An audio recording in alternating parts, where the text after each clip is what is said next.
Lindsay's normally very bubbly and energetic, and she's very outgoing. I love to play softball, basketball, football, and volleyball. The last year for me has been kind of crazy.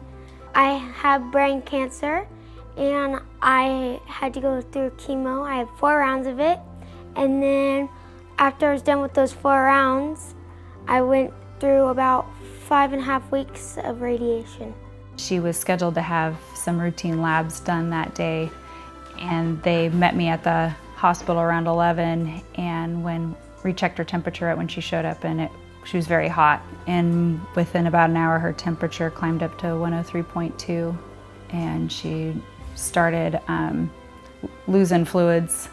We received a call from our dispatch that was for a patient transport from Sutter Lakeside Hospital down to Stanford for an 11-year-old female patient. She had started dumping her fluids based on her diabetes insipidus, and so it was a short time period that we had to get her down there before she depleted her sodium. Usually with a child that's being transported, we like to take a ride-along parent. It's good for the patient to have a familiar face, so it eases some of the nerves, I think, in the transport initially. You know, Lindsay was a remarkable, resilient young woman. Right, I could tell that right away when I met her. She had a bubbling personality, even in her time of peril, I guess. They were like super nice and friendly, and they made me feel like really safe and comfortable the whole ride, and they were asking me how I was doing and if I was okay. We always try and make them feel comfortable, and especially if we have to do any treatments or anything, we try and explain everything as much as we can. They felt like superheroes. By the time we got Lindsay to Stanford, she developed a really bad headache and was feeling really bad, and we cut the transport time in half. The Reach crew made a huge difference. They made a really scary day a lot better. Her doctor said it was really good that she arrived right when she did, otherwise the outcome would have been very different.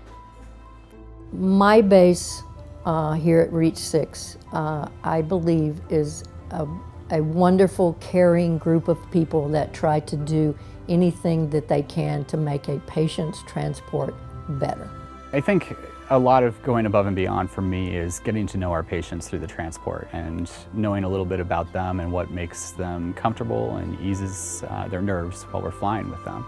We were in the middle of the playoff season and the Warriors were playing, and we just happened to be en route directly over the Oracle Arena. So as a little side treat on our flight, I wanted to tip the helicopter so she could at least see the arena during the playoffs. She was missing a very important game that day when she was in transport with us. They kind of tipped the helicopter and they took a picture of Oracle Arena and then sent it to me a few weeks later. And that picture went along for all her final rounds of chemo and everything. It was always up in her hospital room. All the treatment's done and I feel healthy, and I'm eating all foods, not just raspberries. It makes me feel happy to come back here and see them because I know that they're here when I need them. We're forever grateful that we have them here in the county that can fly her out if needed, because she may need, all may need help at another time, but had that service not been available to us, the outcome would have been greatly different.